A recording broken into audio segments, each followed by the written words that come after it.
Hey everyone. Before we dive into today's story, don't forget to hit that like button, subscribe, and drop a comment letting me know where you're watching from and what time it is there. It really helps YouTube recommend more stories like this one to you. Alright, let's jump right in.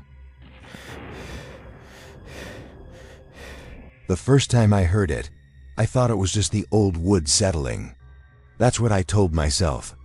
Anyway, it was this sharp, creak-like weight shifting across a floorboard directly above my bed. But I lived alone.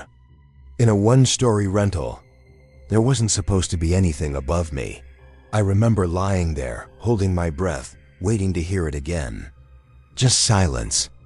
That thick, heavy silence where every second stretches and your heart feels too loud in your chest. Then I heard the landlord's words echo in my head. Don't open the attic door. It's sealed for a reason. He said it so casually, like it was just some maintenance thing. And when I asked why, he just smiled and said, "You'll thank me later." I didn't thank him. I just nodded and signed the lease because the rent was dirt cheap for the area and I was desperate. That night, I stayed awake until 4 a.m., staring at the ceiling. It didn't happen every night. That would have been easier, I think. No, it was random. Sometimes I'd go 3-4 days without anything weird happening. And then I'd be brushing my teeth or folding laundry, and I'd hear it again, that slow, dragging shuffle directly overhead. Once, I knocked on the ceiling with a broom handle, just out of pure frustration. And I swear to God, something knocked back. 3 short knocks. I dropped the broom and just stood there, frozen. My mouth went dry. It felt like the air in the room changed, like it got heavier. I didn't sleep that night. Every light in the house stayed on. The attic door was in the hallway, above the linen closet. It didn't have a pull-down ladder, just a flat wooden square with painted edges, sealed shut with at least a dozen screws around the border. You couldn't accidentally open it, even if you tried. Someone really didn't want it touched. One Saturday morning, I finally broke down and texted my landlord. Me. "Hey, sorry to bug you, but I've been hearing noises in the attic. Is it animals or something?" Landlord, "Ignore it." Me, "It honestly sounds like footsteps." Landlord, "I told you. Don't open the attic. You're safe as long as you don't." That was it. No, I'll come check. No, I'll send pest control. Just, you're safe as long as you don't. Things got worse after that. Lights started flickering randomly, especially in the hallway near the attic. Once, I walked under it and the bulb above me just popped. Not like it burned out, popped, with a loud snap and a little burst of glass. Then there were the cold spots. I'd walk into my bedroom, and the air would feel like a refrigerator. One time I opened my closet and saw my breath fog in front of me. It was July. I even had a friend stay over once. I didn't tell her anything. Didn't want to sound crazy. She left in the middle of the night. Didn't say goodbye. Didn't return my texts for days. When she finally did, she just said, "I don't know what's in that house, but I'm not coming back." About a week after that, I woke up around 3 a.m. to what sounded like scratching. Like fingernails on drywall. It was coming from the hallway, right underneath the attic. I got up, grabbed my phone, and tiptoed out of the bedroom.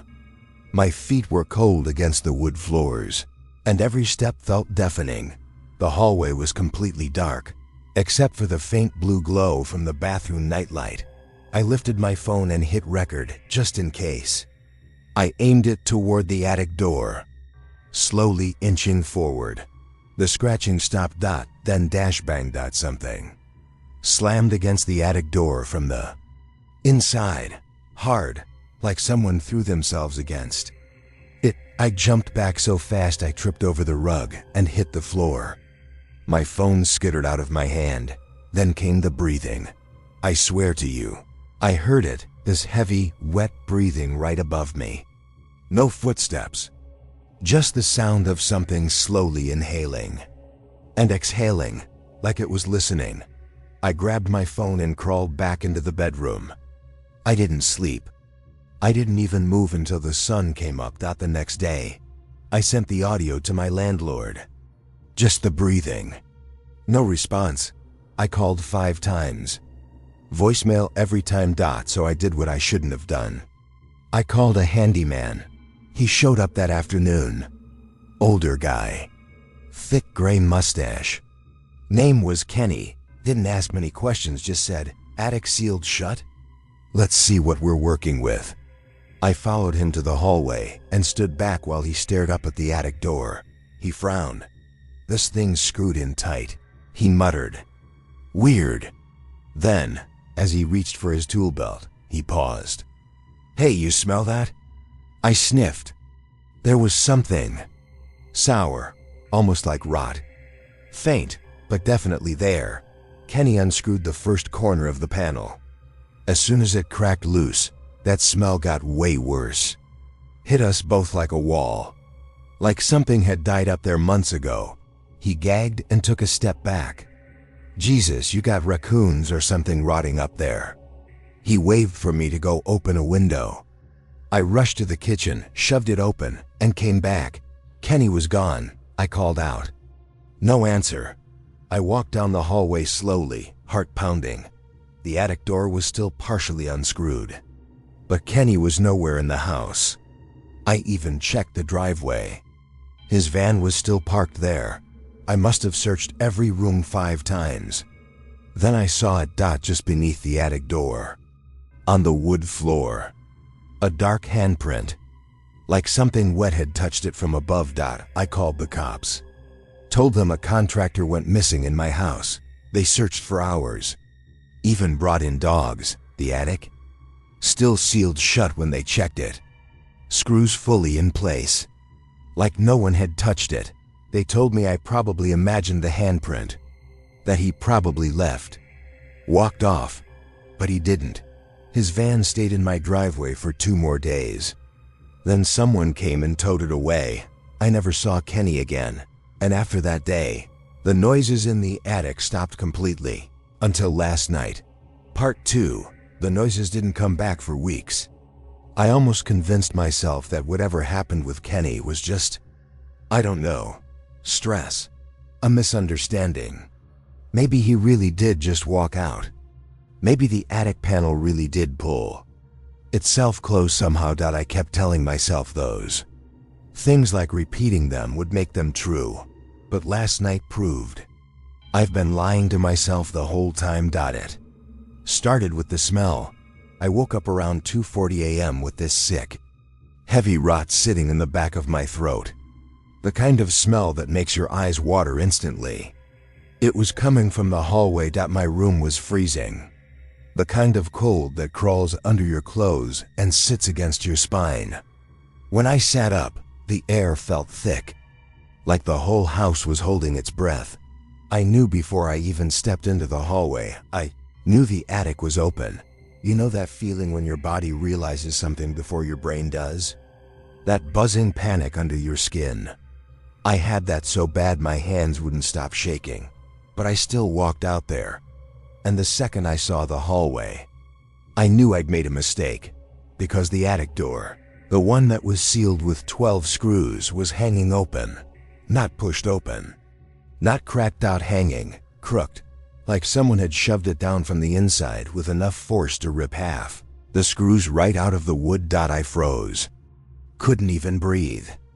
The smell was pouring down from the darkness above like a physical thing. And then, I heard it. Not movement. Not footsteps. Just breathing. Slow, careful breathing. Like something up there knew I was standing underneath it. Like it was waiting for me to take another step. I ran. I didn't care about dignity or logic. I just sprinted back to my room, slammed the door, locked it, and shoved my dresser in front of it. The whole time, I could hear my heartbeat in my ears. My hands were ice. I dialed 911. I didn't know what to say. I just whispered, "Someone's in my attic," over and over until the operator assured me officers were on the way. I stayed on the floor, pressed against the wall, staring at my doorknob like any second it would start turning, for a long time. Nothing happened. No breathing. No footsteps. No creaking from the attic. Just silence. A silence so thick it felt wrong. The police showed up 20 minutes later. I didn't come out until they announced themselves 3 separate times.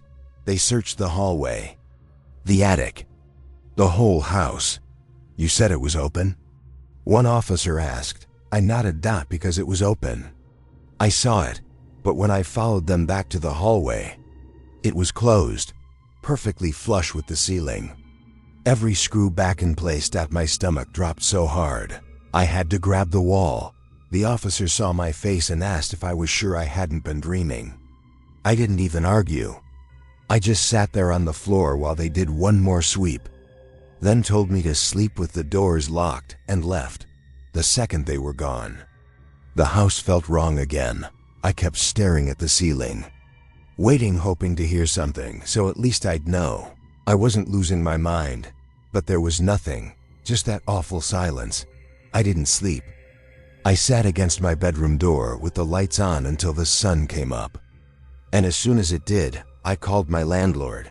When he answered, he sounded like he expected the call. You opened it, didn't you? He said. My throat closed. No, I didn't touch it. It was open by itself. Something is up there. Something. It's not a something, he interrupted. The line went quiet for a second. I thought he hung up. Then he said, pack your things, today. What? Why today? That's how it works. Once it opens on its own, you have maybe 24 hours before. He stopped. Before what? I tried asking him. He wouldn't answer.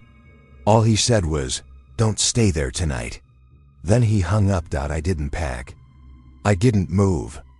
I just sat on the floor trying to figure out what could possibly be in that attic. Some animal? Some squatter? Something else? I didn't believe in something else. Not until that night. I should have left. I know that. But curiosity or stupidity kept me in that house. Around 9 p.m., the temperature dropped again. Just like before. The kind of cold that stings the inside of your...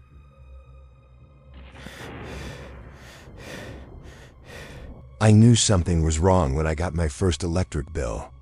It was triple what it should have been. For a 1-bedroom apartment.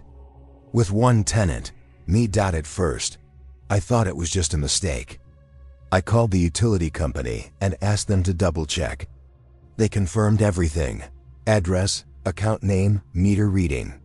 It all matched. Except for the usage. That didn't make sense.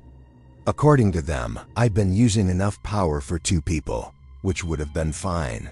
If someone else was living with me. The apartment was nothing special. Ground floor unit in an old brick complex. The kind with thin walls and even thinner doors. I'd just moved in a week prior. The place smelled like fresh paint and dust when I got the keys. The landlord was this guy named Ed, late 50s, wore socks with sandals. Kind of awkward. Nice enough though. When he gave me the tour, he mentioned something that didn't register until later.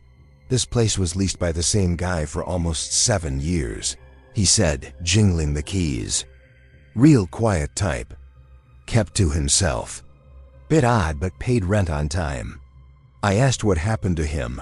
Ed paused. Moved out, he said. Then he unlocked the door and walked in like he didn't want to talk about it. There were little things. Right from the beginning. The fridge would be open when I woke up in the morning. Not wide open, just cracked, barely. Like someone closed it without pressure. The bathroom light would flicker when I was in the shower. But never when I tested it during the day. One night I came home from work and found the hallway closet open. That one messed with me a little. I never used that closet. It's where the water heater is. Nothing else. I convinced myself I just forgot to shut it. Or maybe Ed had stopped by to check the plumbing. He never mentioned it, but I didn't ask. I just pushed it all down. Like we do. Because the alternative meant thinking about something worse. 2 weeks in, my bedroom lamp started turning on in the middle of the night. Not flashing. Not glitching. Just. And I'd wake up around 2 or 3 a.m. and see my room glowing with this soft yellow light. I kept thinking maybe I'd left it on accidentally. Maybe I was dreaming. Maybe I had some weird sleepwalking habit I'd never noticed before. Until I unplugged the lamp completely before bed and still woke up to it glowing. I told myself it was faulty wiring. That made sense. Old buildings, right? I called Ed and asked if he could send someone to check the electrical. Sure, he said. Then he hesitated.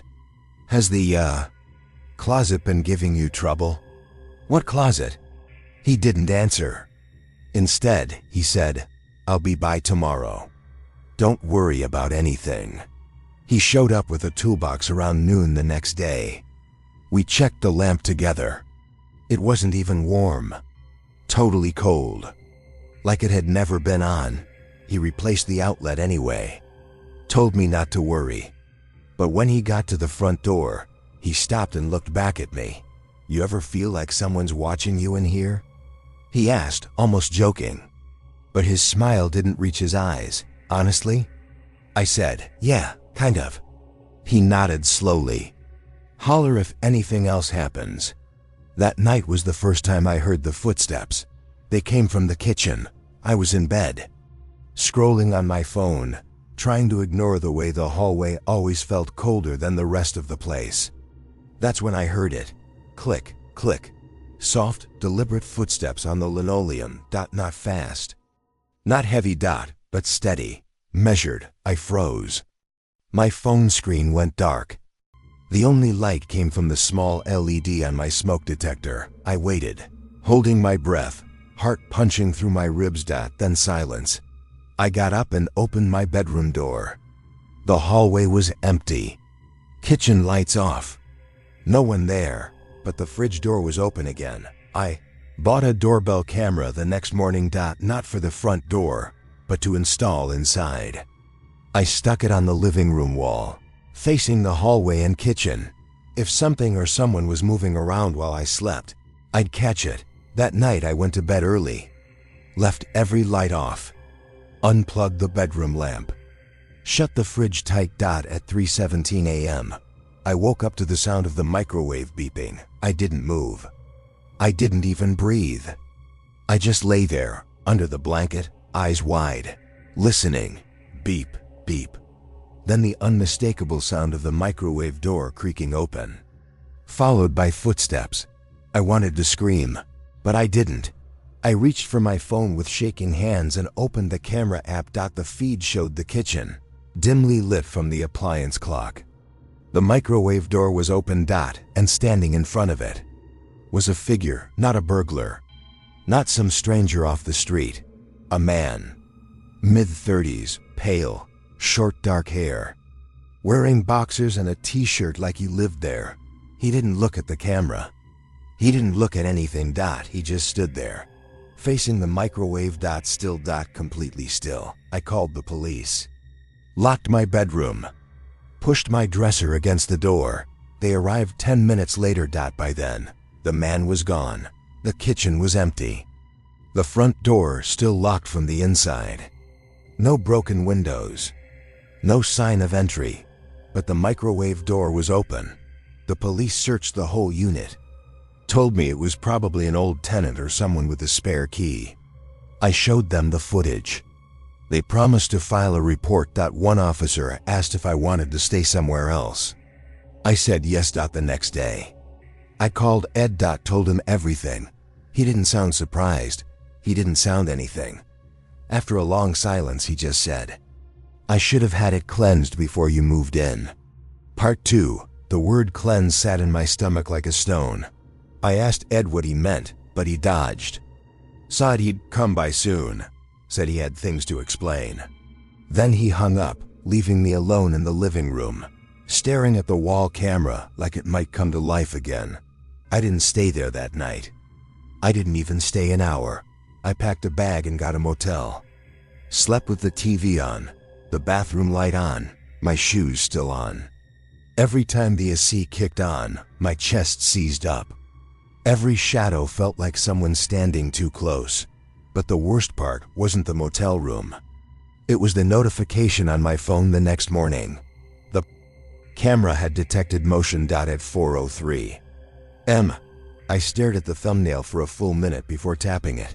The same man was standing in the hallway, only this time he was facing the camera and smiling, not a normal smile.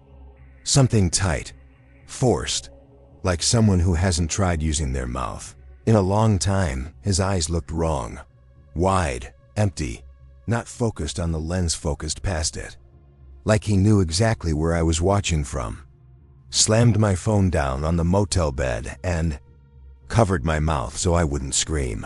He wasn't just wandering around the apartment anymore. He knew I was watching. I didn't go back alone. I waited until Ed finally showed up that evening, knocking on my motel door like he'd known exactly where I'd run. He looked exhausted, older than before. His hands shook when he handed me coffee from the gas station. "You should have told me sooner," he said quietly. "Told you what?" "Someone living in my apartment." He swallowed hard. "Not living." That made the room feel colder. He sat on the edge of the bed and rubbed his face. "Look," he said, "this building's old. People come and go. Most of the time, they leave a trace. A smell, a feeling, sometimes a habit." I stared. "Are you saying it's haunted?" "No," he said, "not haunted." He took a deep breath. "Some people get too attached to places. They don't move on the way they're supposed to." That didn't reassure me at all. He finally looked me in the eye. "The guy before you, Andrew, he never signed a move-out form. One day, he just wasn't there anymore. All his stuff was gone. Room clean. Key on the counter. So he left.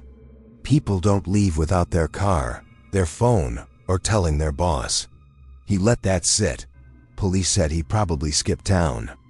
But he hesitated. The utilities never went down. Not once. Even the month the unit was empty. My blood pressure must have dropped because the room felt tilted for a second. "You knew something was off," I said. "You still rented it to me." His jaw clenched. "I needed someone there. The longer a place stays empty, the stronger it holds onto. What's left?" I stood up, heart pounding. "So what do we do? Call someone? A priest?" Not that kind of cleansing," he said quickly. "It's more like acknowledging him." I blinked. "Acknowledging?" He nodded. "He's not trying to hurt you. He thinks he still lives there. Routine comforts him. Microwave, lights, fridge. Those are things he did as a habit. That wasn't comforting." I snapped. He stared into the camera. Ed swallowed. "Then he knows you're not him." That sentence broke whatever courage I had left. Still, I went back with him. I shouldn't have. But I needed answers, closure, proof. The apartment smelled different when we walked in, colder, like the air had been standing still all day. Ed walked straight to the kitchen. He didn't touch anything, just stood there and spoke softly, like talking to a quiet roommate. "Andrew, it's Ed," he said. "I'm here. You're okay. We've got someone new in the unit now. You don't need to stay." My heart was punching my ribs from the inside. I scanned the hallway, waiting for something to appear. Nothing happened. For a moment, I actually felt stupid. Maybe the video was a glitch. Maybe someone really was breaking in. Maybe I was losing my mind. Then the microwave door opened. Slowly, deliberately. On its own. Ed didn't jump. Didn't scream. He just sighed. "I know you're scared," he said softly. "But this isn't your home anymore." The door slammed shut. Hard. A sound ripped out of me, a small pathetic gasp. Ed didn't react. His voice stayed calm, steady. "You can't stay. You're confusing the new tenant." The hallway light flickered. Then something else happened, something I'll never forget. Footsteps.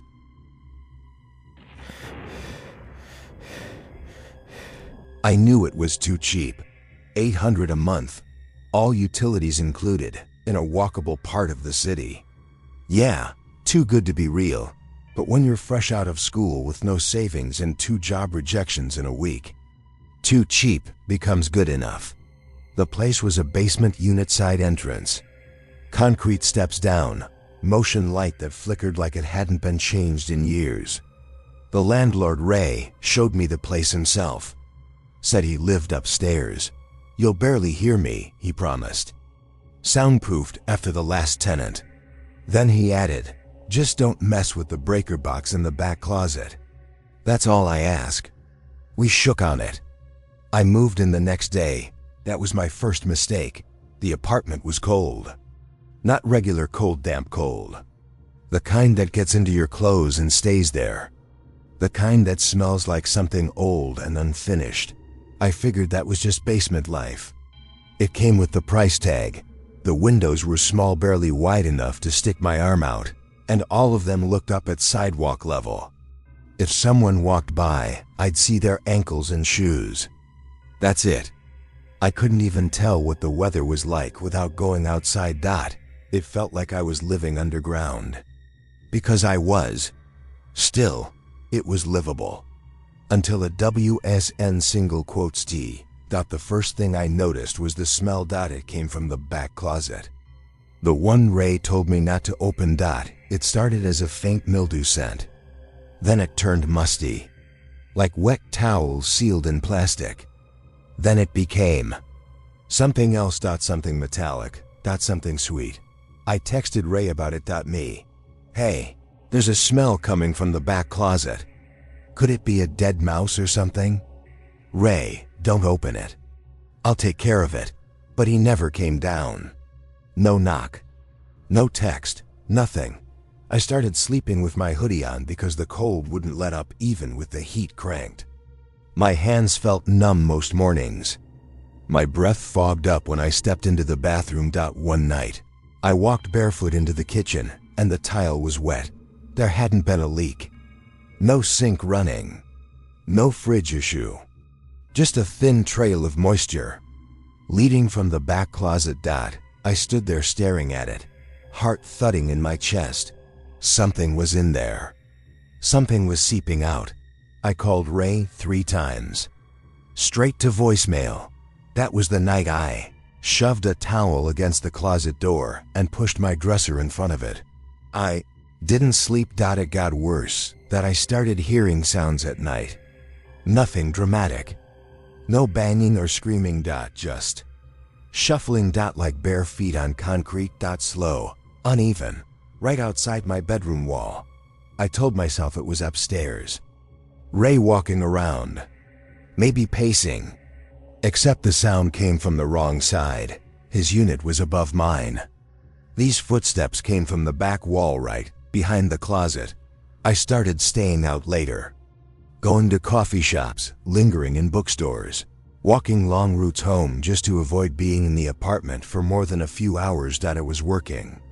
Until the lights started going out. At first, it was just a flicker. Then full blackouts. Every night, around 3 a.m., the power would cut. Only in my unit. I'd hear the hum of the fridge stop. The soft tick of the heater die. My phone would switch to battery. My digital clock would blink and reset. Then 5 minutes later, everything would snap back on. Like someone had flipped a switch. I brought it up to Ray again. He texted, Ray, you touched the breaker, didn't you? Me, no, I told you I didn't open the closet. Ray, it'll stop if you leave it alone.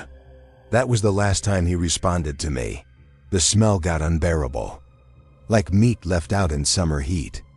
I started spraying air freshener every few hours, burning candles, running a fan 24/7.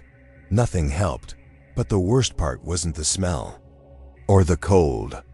Or the blackouts. It was the knocking. It started one night, around 3:11 a.m. One knock. Slow, heavy. Not on my front door. Not on the walls. On the inside of the closet. It was so soft I thought I imagined it at first. Then it came again. 3 knocks. I sat up in bed, holding my breath so hard it hurt. The dresser I'd shoved against the closet creaked, like something had pushed from inside, and it shifted slightly. That was the first time I left and slept in my car. The next day, I tried to move out. Called friends. Packed what I could. But when I told Ray, he said something that chilled me more than the knocking. "You signed for 6 months," he said, calm and emotionless. "If you break the lease, I keep the deposit. That's the agreement." "I don't care," I said. "Keep it." He paused, then said, "If you leave, you'll wake it up for real." I didn't even know what to say. "What does that mean?" "I sealed that door for a reason," he said. "People like you always get curious. Curiosity feeds it." That's when I realized Ray wasn't ignoring me. He knew the entire time. That night I stayed somewhere else, but when I got home the next morning to grab more of my stuff, the power was out again. And the dresser? It was toppled. The closet door was open, only a crack. A few inches, just enough for me to see the scratches along the inside of the doorframe. Thin, uneven, trailing down the wood like someone had been clawing to get out. And at the base, a towel, soaked, red, still dripping. Part 2, I should have left right then, but I didn't. I stood there in that cold, damp apartment, staring at the soaked towel under the closet door, telling myself maybe it was rust.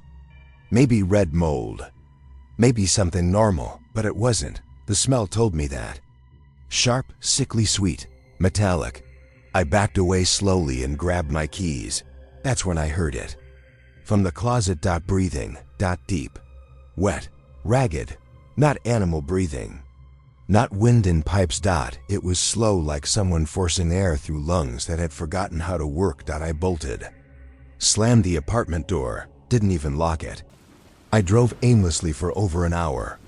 I had no plan. No clue what to do. I didn't even know if I'd go back. Ray never answered my calls again. I left voicemails, texts, nothing. Finally, out of desperation, I looked up the previous tenant. Took me all night to dig anything up.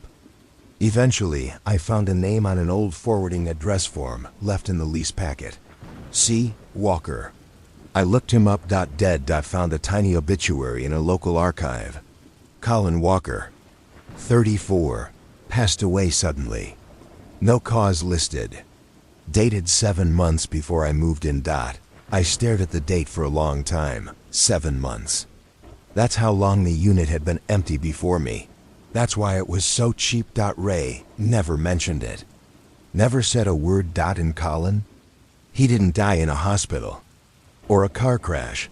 I found a single comment on a forum that said, "Basement apartments are cursed, man." My cousin found his roommate dead in one. Guy hadn't left the unit in months. When they opened the closet, he wasn't alone. It didn't name Colin, but it didn't have to. 2 days passed. I slept in my car, then on a friend's couch. I tried to forget the closet, the towel, the breathing. I told myself I'd just abandon the lease. Cut ties. Start over. Then I got the text. Ray, you left the door open. Ray, that's why the power's still out. Ray, you need to close it, now. I almost threw my phone across the room, but something inside me stupid. Terrified curiosity made me text back. Me, what's inside that closet?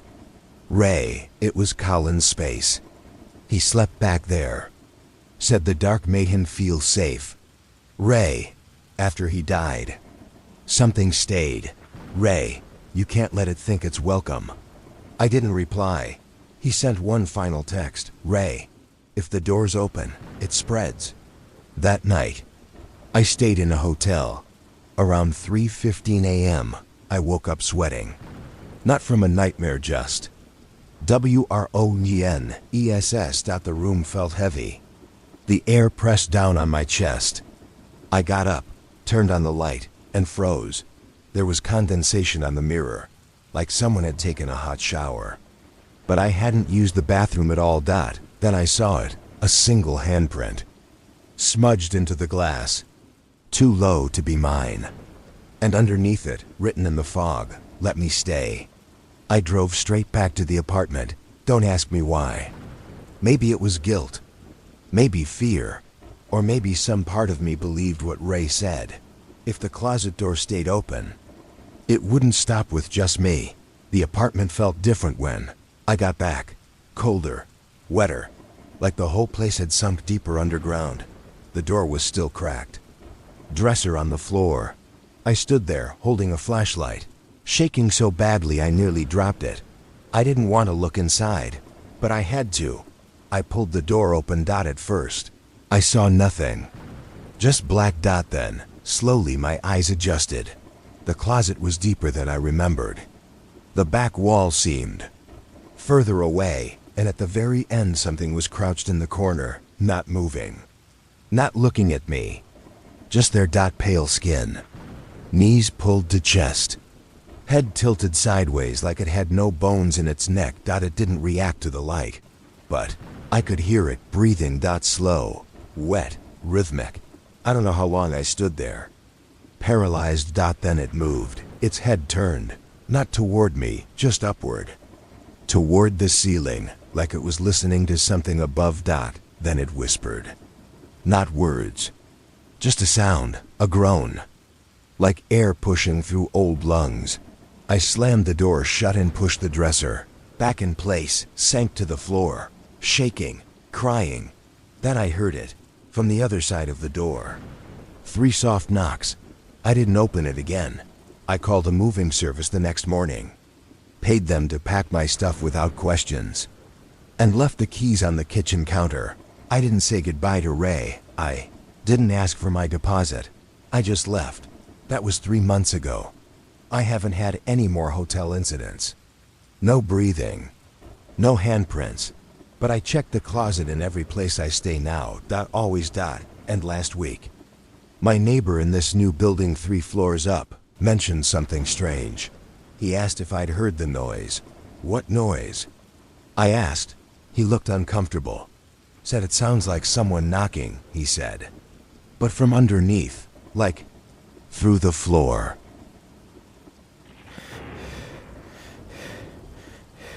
The lease came with a separate page titled Special Rules. It was printed in bold at the top, no logo, no legal jargon. Just rules. 8 of them. Written like a checklist from someone who's lived too long with their paranoia. When I first saw it, I thought it was a joke. The landlord, Mr. Phelps, didn't smile when he handed it to me. "Read these carefully," he said. "You have to follow them exactly if you want to stay safe." I laughed. Like, physically safe? He didn't laugh back, just looked at me with these hollow, tired eyes and said, "Some tenants don't take them seriously. They don't last long." The apartment itself wasn't bad. 2nd floor of a 3-unit building. Hardwood floors, big windows, good water pressure.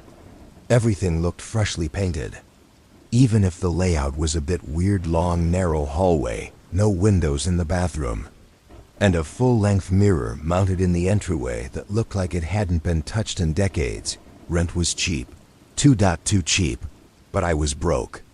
So I signed and taped the special rules to my fridge because it was just weird enough to be funny. Until it WASN single quotes T. The rules. Never open the front door after 11:11 p.m. Even if someone knocks. Even if they say your name.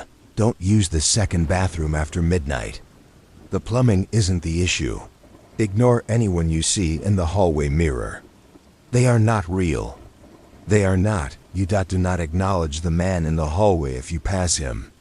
Walk straight. Do not run. Never let the lights go out in the living room. The 3rd step on the main staircase creaks. If you hear it at night, hide. You live alone. If you ever see another tenant, do not speak to them.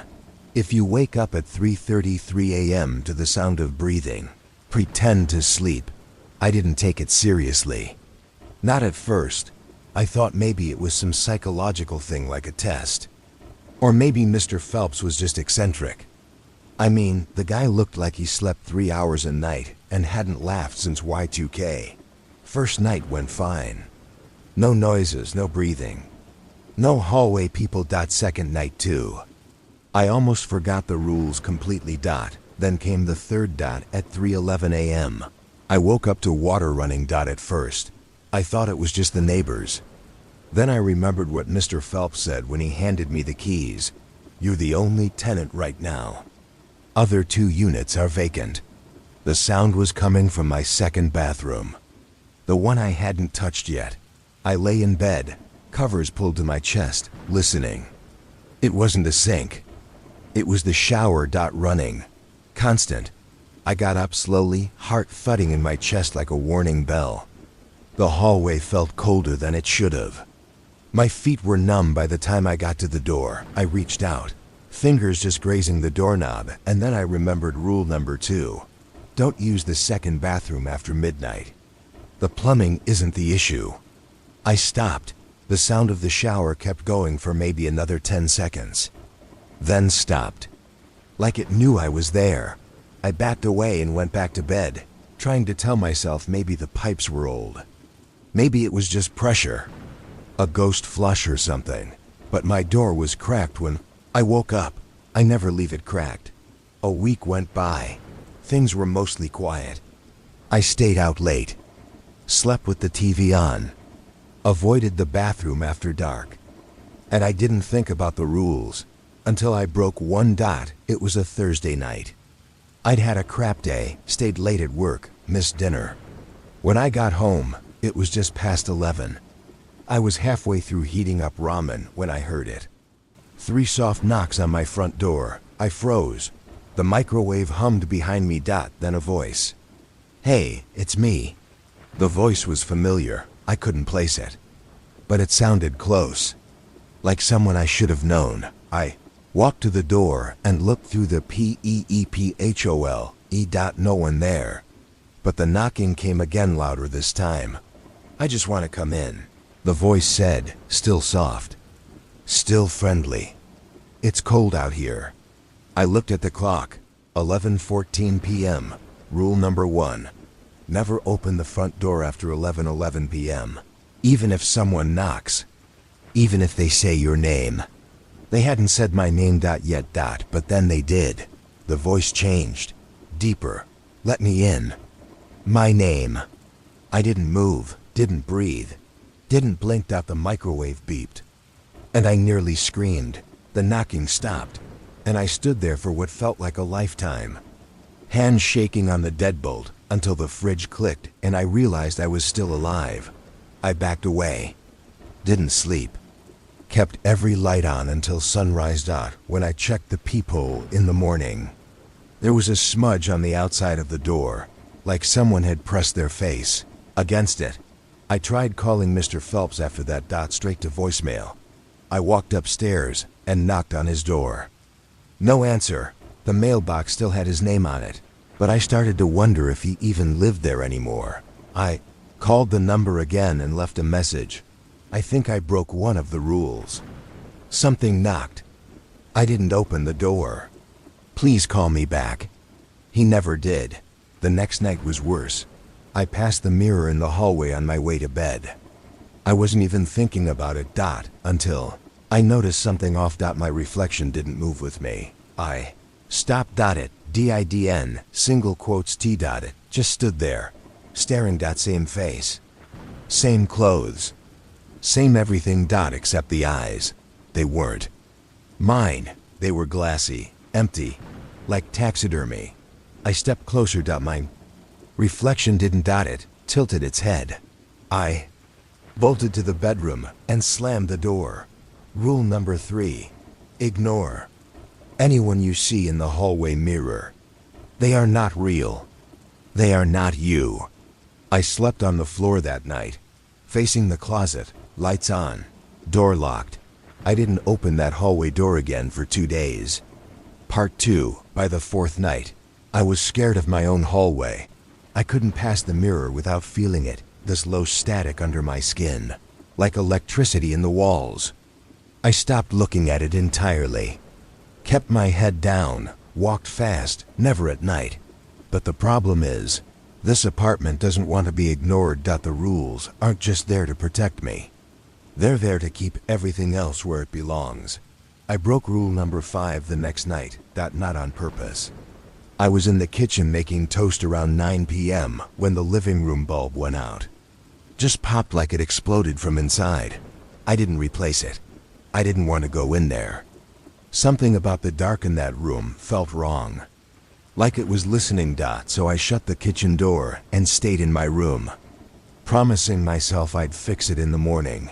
Then, around 2:50 a.m., the TV in the living room turned on. Loud. I don't own a TV. At first, I thought it was the upstairs unit. Sound carries in old buildings. But then the static started. Not normal static. Not white noise. Breathing. It wasn't even loud, but it filled the room slow. Shaky breathing through something wet and broken. I stood in the hallway for what felt like hours, staring at the closed door to the living room. Every hair on my body standing up. And then it spoke.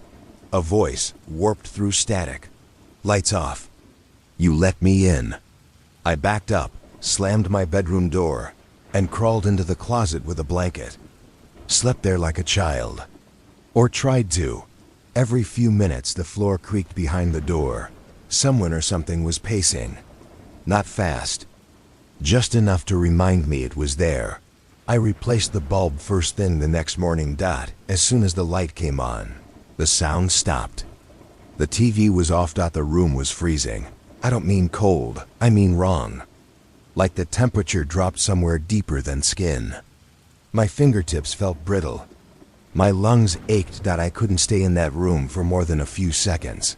Locked the door behind me and duct taped the frame. It didn't help. The next night, I broke rule #4. I saw the man. I was walking back from the kitchen, holding a cup of tea with shaking hands when I felt him behind me. You know that feeling when someone's standing just a little too close? I turned. There he was. Tall, barefoot, skin gray like damp newspaper. His mouth hung open, like he was trying to remember how to breathe. His eyes were glassy and still, fixed just past me. He didn't speak. He didn't move. He just stood in the hallway. A few feet away from the bathroom door, I remembered the rule. Do not acknowledge the man in the hallway if you pass him.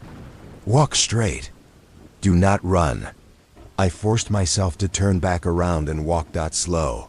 Even steps. The hallway stretched like a dream. Every step took too long. I heard him move behind me. Just one shuffle. I wanted to run so badly I nearly passed out from holding my breath.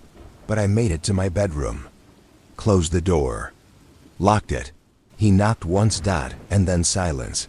I didn't leave the apartment for 2 days after that. I kept the rules posted in every room. Reread them like scripture. Followed them to the letter. I slept during the day. Ate with the lights on. Never touched the second bathroom. Never looked in the mirror. I thought I had it under control. Then I broke rule #6. It was 3:12 a.m. when I heard the stair creak. The third step. Just once. I was dead asleep and still woke up instantly. Body locked in place. My mind replayed the rule in my head like it was trying to save me. The third step on the main staircase creaks. If you hear it at night, hide. I didn't even think. I rolled off the bed and slid under it like a kid in a tornado drill. Pulled the blanket with me. Curled into a ball and tried not to breathe. The creaking continued. Fourth step. Fifth. Then silence. No knock. No voice. No breathing. Just the kind of silence that makes your skin itch. I stayed there until the sun came up. When I finally crawled out. My front door was unlocked. That morning, Mr. Phelps finally returned my call. He sounded exhausted, like someone had given up fighting years ago. I told him I broke a few of the rules. I asked what happens if you break all of them. There was a long pause. Then he said, they stop waiting for permission. The final rule number 8, was the one I broke last, and I didn't mean to.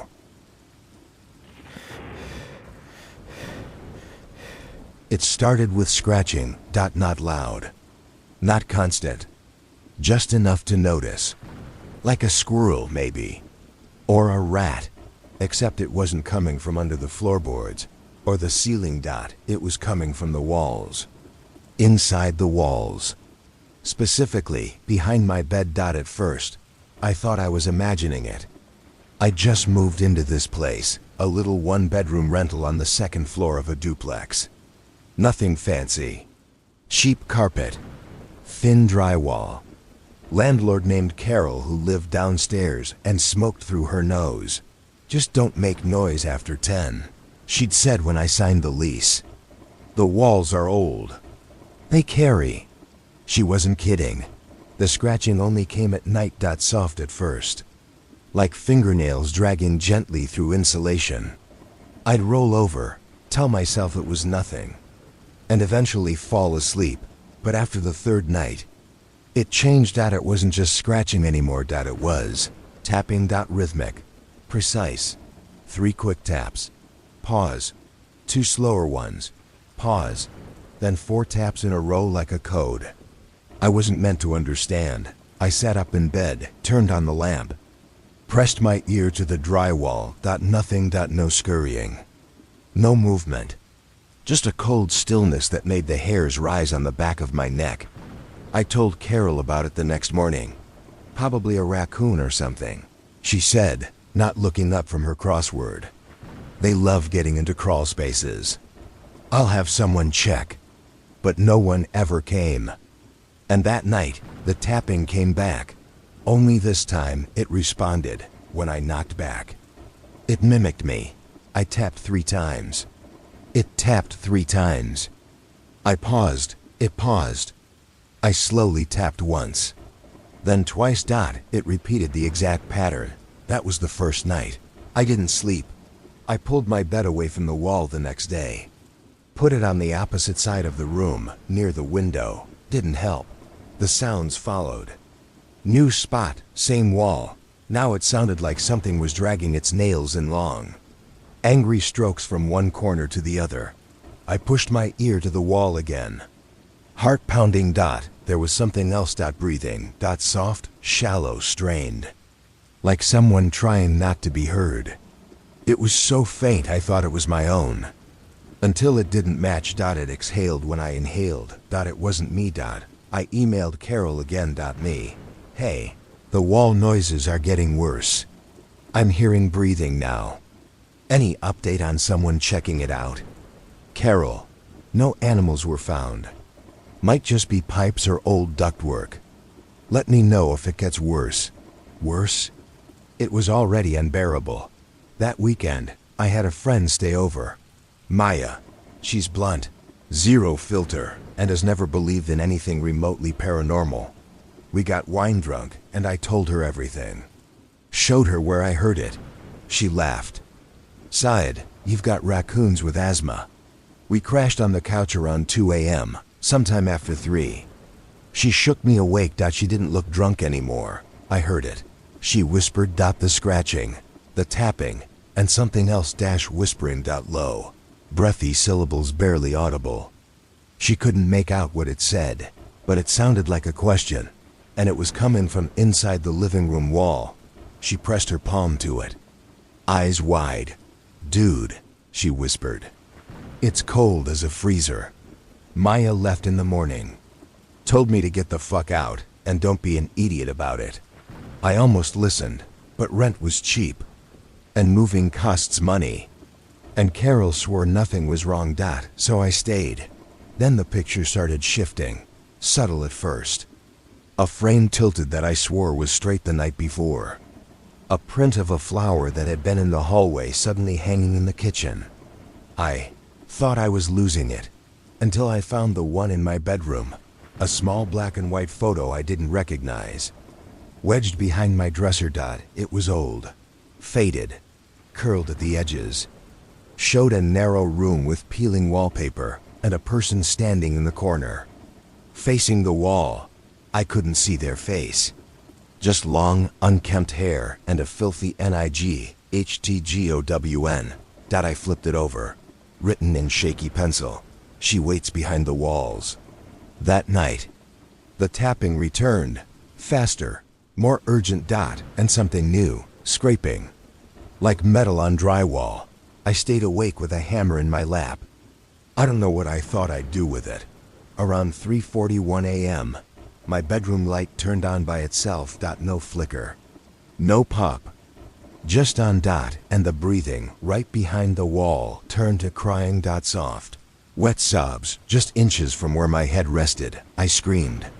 Ran downstairs to Carol's unit in my pajamas and banged on her door. Dot, no answer. I tried calling her. Straight to voicemail. I went back up and shoved my dresser against the bedroom wall. That night, the crying didn't stop. It just got closer. Dot, by Monday, I was ready to break my lease. I called Carol again. No response. Dot, so I waited outside her door until she came home. When she saw me, her face dropped. Not surprised, more like caught. I need to leave, I told her. Something is in the walls. She didn't argue, didn't ask what I meant. She just sighed and said, "It hasn't done this since the last one." The last what? She looked up at me, tired. The last tenant. Part 2, what happened to them? I asked. Carol didn't answer right away. Instead, she looked past me toward the upstairs window. The one that faced my bedroom. She left in the middle of the night, she said finally. Didn't take anything. Not even her shoes. I waited for more. Nothing. That's it. I said. Carol hesitated. She was hearing things. Said the walls weren't empty. That they were listening. Watching her. Whispering to her. Just like you. My stomach dropped. You knew, I said. You knew something was wrong and you rented it out anyway. Her lips twitched like she wanted to argue. But she didn't. Instead, she said, "I've owned this house a long time. It's old. There are spaces in these walls that aren't in the blueprints. Places where people used to hide. From raids. From the law. From each other." She looked at me again. Some never left. I moved out 2 days later. Didn't ask for the deposit. Didn't even clean. I left the dresser pushed against the wall, packed what I could fit in my car, and drove straight to my sister's place 2 towns over. She gave me her spare room. Let me crash while I looked for somewhere new. I didn't tell her everything. Just said the place had a mold problem. That the landlord was weird. She didn't press. She could tell I hadn't slept in a while. For the first time in weeks. I thought I was safe. Until the third night. I woke up around 3:30 a.m. to a familiar sound. Tapping. Soft. From inside the wall behind my headboard. I sat up slowly, heart already racing. Told myself it was the house. Old pipes. A tree branch outside. Then came the breathing. Short. Wet. Labored. It wasn't possible. I was in a different house. Different town. There was no way it followed me, unless I brought it. I pulled the blankets over my head and stayed that way until dawn. The next morning. I found something in my backpack, wedged at the bottom beneath. Some clothes was the photo, the black and white one. I know for a fact I didn't pack it. I had left it on the bedroom floor when I moved out. I remember deciding to leave it behind. I didn't want anything from that apartment, but now it was here, still curled. Still faded. Still showing that same narrow room. But the figure? She had turned slightly. Not much. Just enough to reveal half. Her face. I burned the photo in my sister's fireplace. Watched the edges curl and blacken. And turn to ash. Then I booked a motel. Told my sister I needed space. Didn't explain. She let me go. That night I locked the door, turned on every light, and fell asleep with headphones in. It didn't matter. Around 3:43 a.m. The lights flickered. Then the walls began to breathe. Not literally, but it felt like they were moving. In and out. Like the drywall had lungs. I ripped out my headphones. Heart hammering. The room was cold, freezing. Then the scratching started, first on one side, then the other.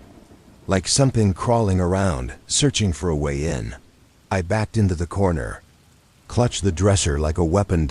Then knocking from the inside of the wall. Screamed. No one came. I checked out the next morning and drove 6 hours to an Airbnb in the middle of nowhere. Cabin in the woods. No neighbors. Solid log walls. I thought maybe I could outrun it. I stayed awake 3 nights straight. Didn't shower. Barely ate. Nothing happened. No breathing. No tapping. No crying. And just when I started to think it was over, I woke up to the sound of whispers. Not in the walls this time. From under the bed. I pressed my face to the floor. There was something under there. Not a person. Not an animal. A shape pressed into the wood. Paper thin. Flat. Like something had been absorbed into it. I backed away and sat in the hallway until morning. I left the cabin that day. Didn't even take my stuff. I drove straight to the police. I told them everything. Not about the whispering or the crying, but about Carol, about the apartment, about the spaces in the walls, about the missing tenant. They didn't laugh. They went to investigate. 2 weeks later, a detective called me. He sounded disturbed. They had found a crawl space behind the drywall in my old bedroom. Inside was a small sealed-off compartment. No access point. No door. Just space. Insulated and padded. SOUNDPROOFD. In the center of the floor. A mattress, rotting, stained. And scrawled into the wood all around it, hundreds of times. Let me out. The writing matched 2 sets of fingerprints. One was mine, the other colder, older, unidentifiable. They think someone was living there. A long time ago. Before the house was remodeled. Before Carol inherited it. Someone who died in the walls. But here's the thing. They tested the wood, and it hadn't been opened in decades. So how was I hearing it? How was it tapping? How was it following me? That was 3 months ago. I've moved 5 times since. Every new place I wait. I listen. And eventually, it comes, sometimes after a week. Sometimes a month. But it always finds me. The tapping. The whispering. The photo.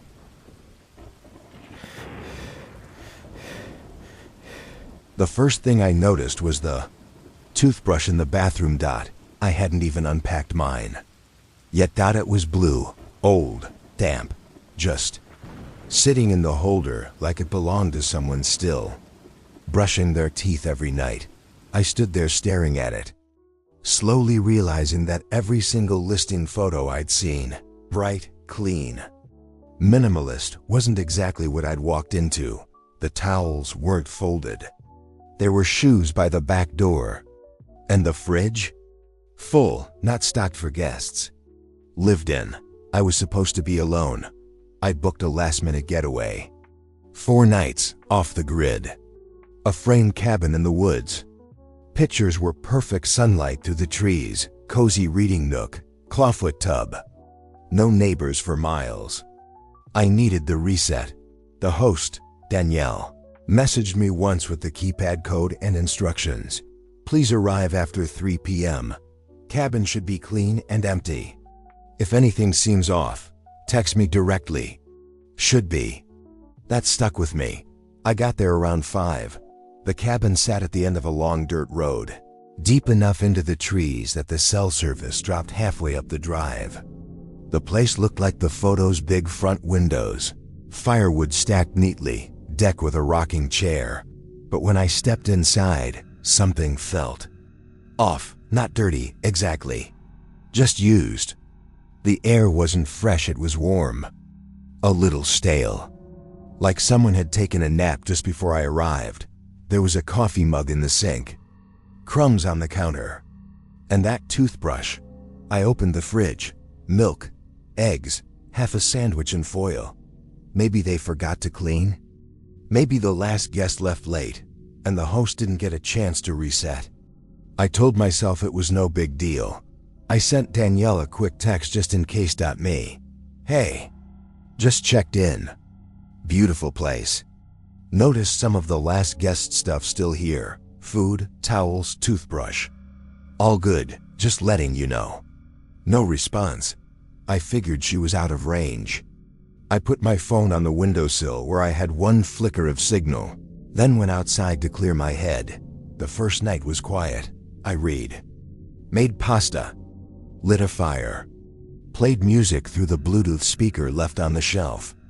Tried to pretend the toothbrush wasn't bothering me, but around 1 a.m., I heard something that did bother me. The back door creaked.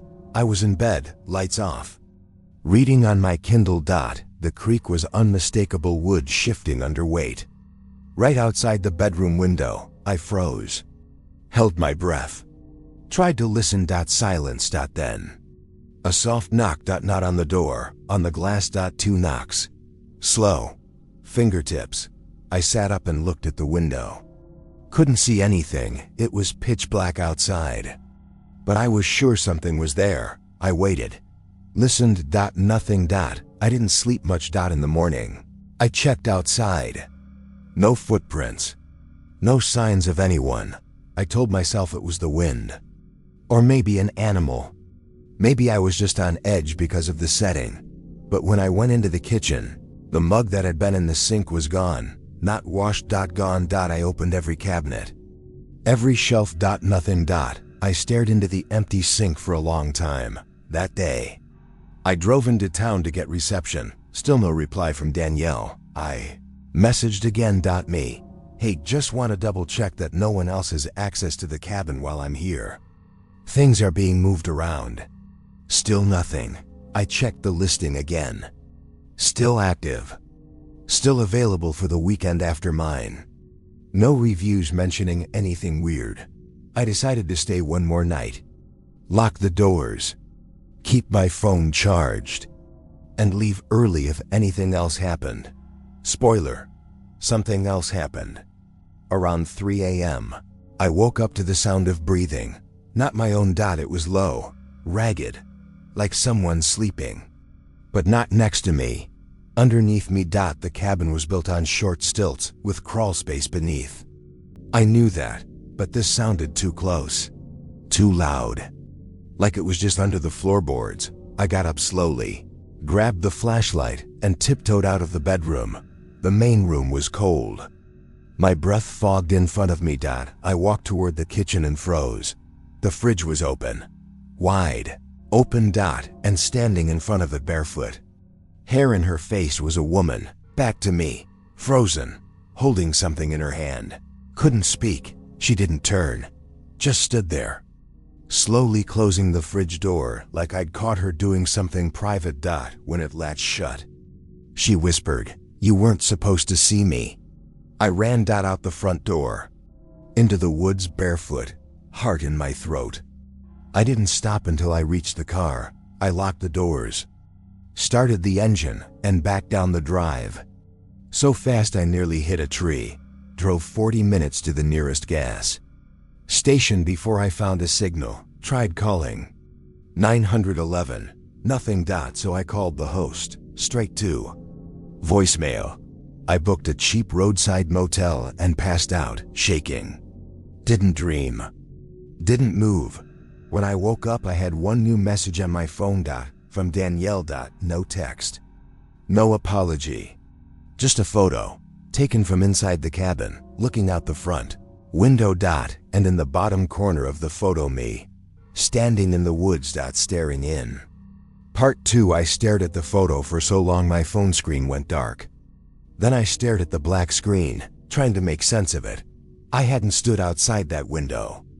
I hadn't looked in, but there I was, shoulders slouched, hair tangled, standing motionless in the trees, barely lit by the cabin's porch light. The timestamp said 4:06 a.m. I was already at the motel by then. I know I was. So who or what was in the photo? And who the hell took it? I tried calling the Airbnb host again.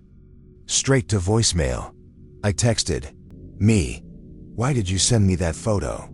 Who was in the house? Me, again. Is someone living in the crawl space? Me again. Are the police involved? No reply. No read receipts. I reported the listing to Airbnb, flagged it for emergency contact, and explained what had happened. They told me someone would investigate the concern and reach out with next steps. I told them to not rent it out again until someone checks the property. They gave me a refund. That was all. I went back to my sister's place, told her everything. She believed me halfway. Said it sounded like a squatter. Some woman living in the crawl space. Maybe even pretending to be the host. I wanted to believe that too. Until I got the second photo. It came 4 days later. From an unknown number. It was a shot of the motel parking lot. My car in the corner. Taken from a second-story window. No message. Just the image. That night I got no sleep. I kept the lights on. Moved the dresser in front of the door. Slept with my keys in my hand. But nothing happened. In the morning, I went out to my car and found something tucked under the windshield wiper. A blue toothbrush. Old. Damp. The same one from the cabin bathroom. I dropped it. Didn't even lock the car. Just ran back inside, locked the doors, and sat on the floor shaking for a long time. I tried the Airbnb number again. Still nothing. The listing was gone, just completely deleted, like it had never existed. I tried to contact Airbnb support again. I told them I'd received threatening messages. I told them someone was stalking me. They said they were unable to connect me with the previous host, but were taking the report seriously. They offered me a coupon for $100 off a future stay. That was it. I started digging. I used reverse image searches, maps, zoning info, anything I could find. The address I'd stayed at belonged to Danielle R., redacted, but she'd been dead for 6 years. I found the obituary. She'd been a local artist, lived in the woods, loved hosting people in her retreat cabin, died in her sleep. Alone. I called the sheriff's office in that county and asked who owned the property now. They said it was foreclosed. Had been sitting empty ever since. Squatters sometimes, the officer said. You a neighbor? No, I said. I stayed there. He was quiet for a moment. Then he said, Ma'am, no one rents that place out. I went quiet after that. Stopped telling people. Stopped checking my phone at night. Blocked the unknown number. Moved again. And for a while, it helped. The noises stopped. The photos stopped. Until last week. I was getting groceries, pushing the cart toward the car when I saw it. A woman. Across the parking lot. Watching me, she looked familiar, but not from life. From the photo, the one in the kitchen, the back of her head, the tangled hair, the hunched posture. She stood perfectly still, holding a toothbrush. I left the cart, got in my car, locked the doors, heart racing. But when I looked back, she was gone. Just gone. Like she'd never been there. 3 nights ago. I woke up to a sound I hadn't heard in months. Knocking. From my bedroom window. Slow. Fingertip taps. Not urgent. Not loud. But I knew. I didn't look. Didn't move. Just lay frozen under the covers, heart thudding. When the sun came up, I checked. There was a smudge on the glass, like someone had leaned their forehead against it. I don't think she wants to hurt me. That's the worst part. She didn't scream. Didn't chase me. Didn't break in. She watched. From the fridge. From the woods. From the window. And now, I think she's waiting for something. For me to come back. To let her in. Or maybe to finish what started in that cabin. I keep dreaming of the photo. Now the black and white one. Danielle had framed in the hallway. The woods behind the cabin. Trees stretching upward. Nothing in focus, but in my dreams, something steps out from the trees. A woman, her face not visible, carrying a toothbrush. Last night, my phone buzzed again. No caller ID, just a single message. You were never supposed to leave.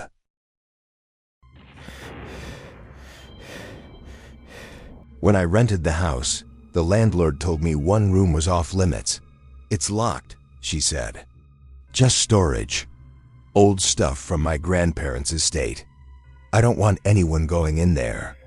That should have been a red flag, but the rent was cheap, the location was perfect, and I was desperate to get out of my tiny studio apartment. So I said sure. No problem. I moved in a week later. The house was a 2-bedroom craftsman-style place in a quiet neighborhood. Cozy kitchen, hardwood floors, fireplace. It felt peaceful, tucked in its own little corner of town. The locked door was at the end of the hall, plain white. Brass handle. No signs. Just there. At first, I didn't think about it much. It was just a closed door. People store junk all the time. Maybe it was full of old furniture or boxes she didn't want to deal with. But within the first few days, I noticed something strange. The doorknob rattled at night. The first time it happened, I was brushing my teeth before bed.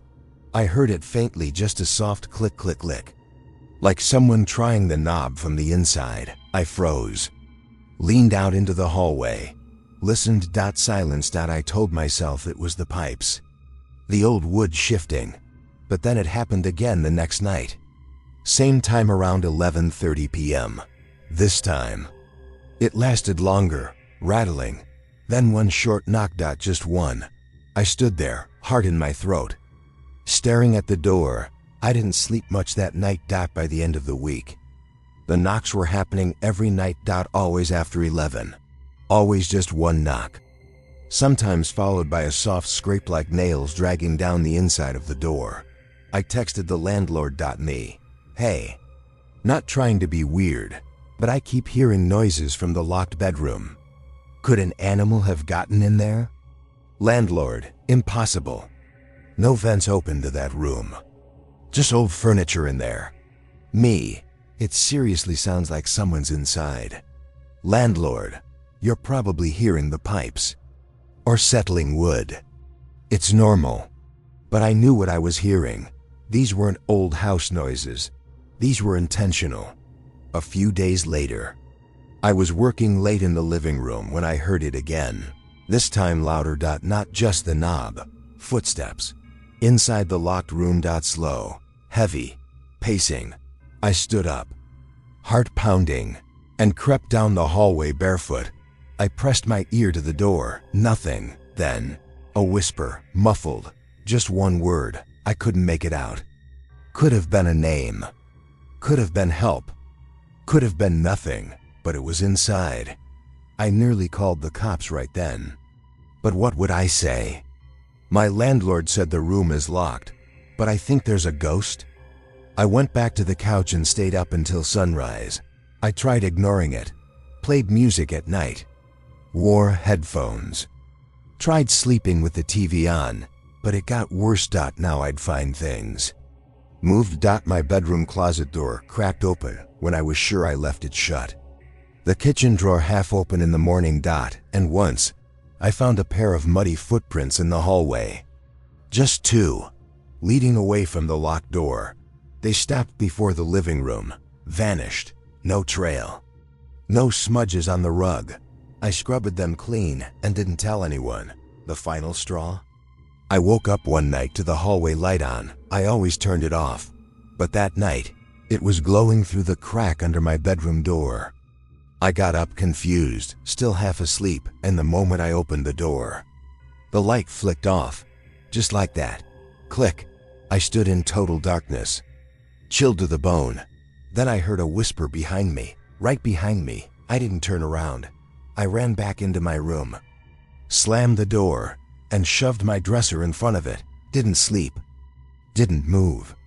Barely breathed. The whole night, I heard soft tapping from the hallway. 5 or 6 times. Always near that locked door. In the morning, I lost it. I called the landlord. I told her something was in there, that I didn't care if it was a person, an animal, or something else. I needed her to come unlock the door and show me what was inside. She was quiet for a long time. Then she said, "I told you not to go near it." That room was locked for a reason. I asked her what that reason was. She said, "Because I couldn't bring myself to tear the walls out." Then she hung up. That night, I blocked off the hallway with chairs. Just in case, I set up my phone camera on a tripod, pointing at the locked door, and hit record.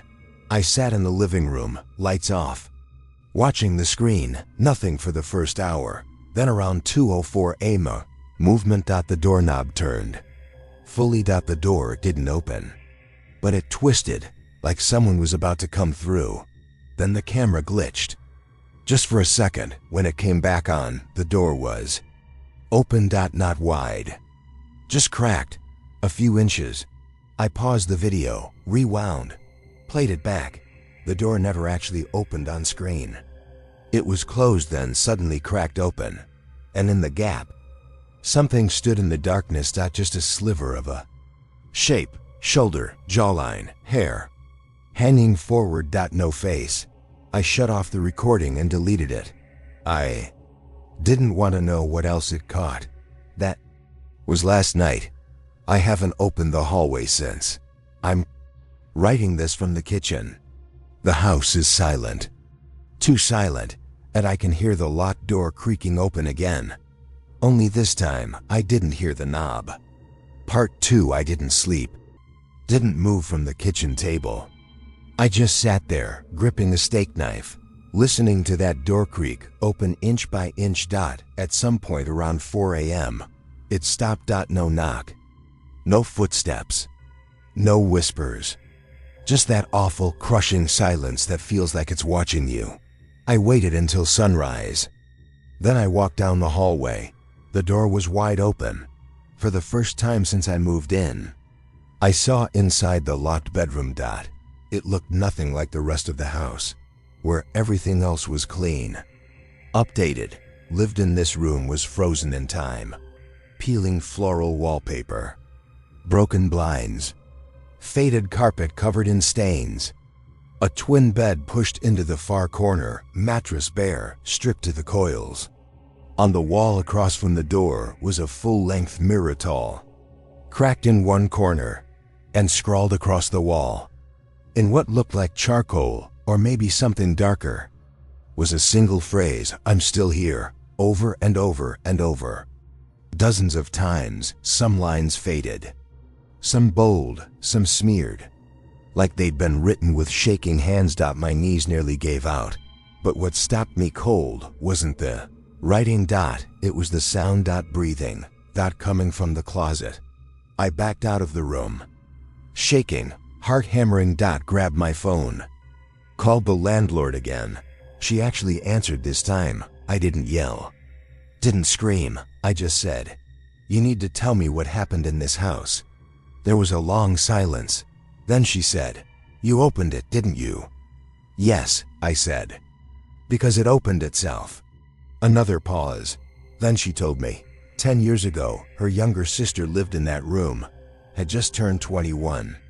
Struggled with depression, anxiety, panic attacks. She was reclusive. Spent most days sleeping, most nights pacing. One morning, the landlord came to check on her. The door was locked. She knocked. No answer. Eventually, she broke the door open. The room was empty. No sign of struggle. No note. Nothing missing. No evidence of a break-in. No witnesses. No sound. Just gone. Vanished. Like the house swallowed her whole. The cops searched the neighborhood. Canvassed the woods behind the property. Brought dogs. But there was nothing. The case went cold.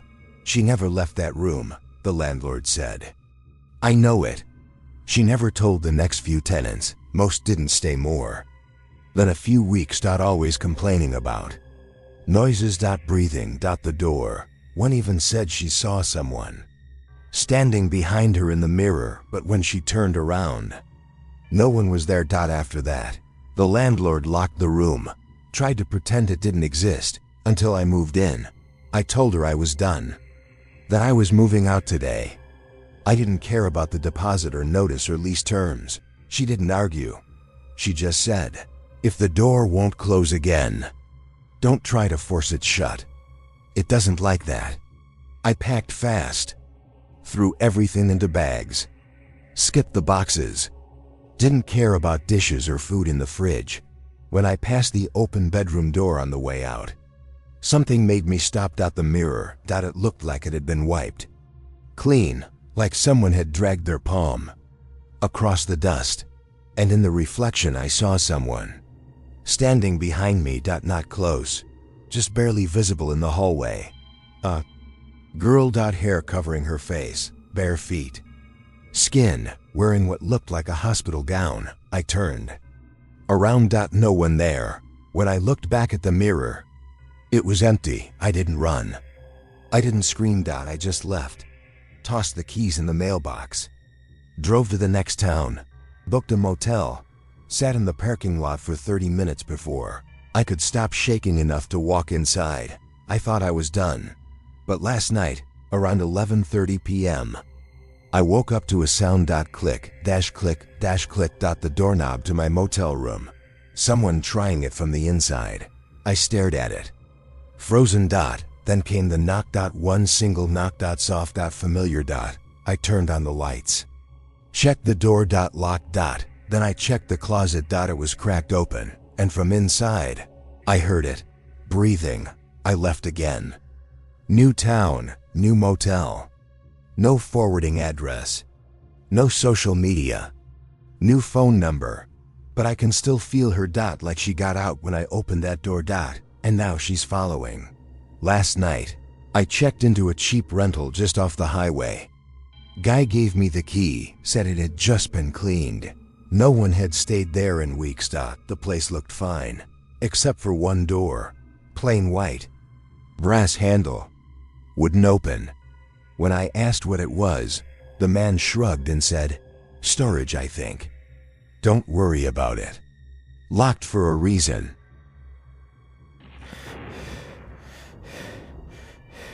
There was one sentence in the lease that should have stopped me from signing. Previous tenant vacated unexpectedly, unit cleared and cleaned. But I needed a place fast. The apartment was decent. Top floor of a 3-story walk-up. Big windows. Fresh paint. It even smelled clean when I walked in, like lemon cleaner and sawdust. Quiet neighborhood. Safe. Nothing fancy but livable. The landlord, a guy named Brian, was casual, kind of fidgety. He avoided eye contact when I asked why the last tenant vacated unexpectedly. Didn't leave a note, he said. One day she just stopped answering texts. Rent stopped. Never came back. Was she reported missing? He gave a half shrug. Not by me. That should have been red flag number 2. But like I said, I needed the place. The first few days were fine. I unpacked, bought a plant, rearranged furniture. The neighbors were quiet. Almost too quiet. I passed people in the stairwell, but no one said hi. They avoided eye contact. Ducked into their apartments quickly. It felt like I'd moved into a building full of ghosts. Then, on day 5, I got the mail. Mixed in with mine with 3 letters addressed to someone else. Aaron Marsh. No return address. Just urgent final notice in bold red on all of them. I texted Brian. Me. Hey, I got some mail for the last tenant. Want me to leave it somewhere? Brian. Yeah, just toss it. She's not coming back. I asked again if anyone had actually filed a report. He left me on read. That night, I dreamed I was in a different version of the apartment. Same floor plan. But wrong. The walls were damp. The lights flickered. Something thumped softly from inside the kitchen cabinets. When I woke up, my bedside lamp was on. I hadn't turned it on. The next morning, I was getting ready for work when I noticed something under the radiator. A piece of mail wedged almost out of sight. I had to get down on my stomach to reach it. It was a handwritten envelope addressed to Aaron Marsh. with no return address. Inside was a single sheet of lined paper, torn edges, written in frantic black pen. "He's in the walls." I tried to block him out. "I think he can hear thoughts now. Dio not stay." I stood there in the bathroom, paper in one hand, toothbrush in the other, staring into the mirror like it might crack open and show me something hiding behind it. Then I tore the note in half and threw it away. I told myself it was a prank. Maybe Erin had mental health issues. Maybe that's why she left. I didn't let myself wonder what he meant. That night, the hallway light wouldn't turn on. It had worked earlier. But now, dead.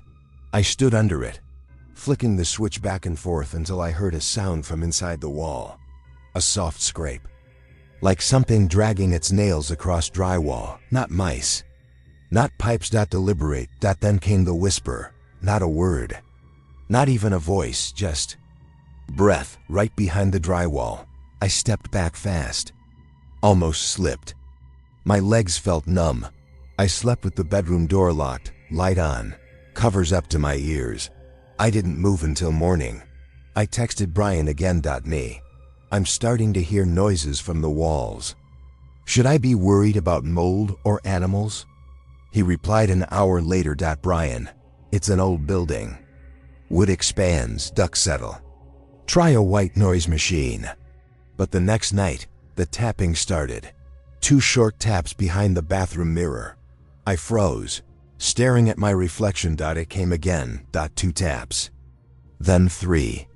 Then silence, like a code. I pressed my ear to the mirror, and I swear something pressed back.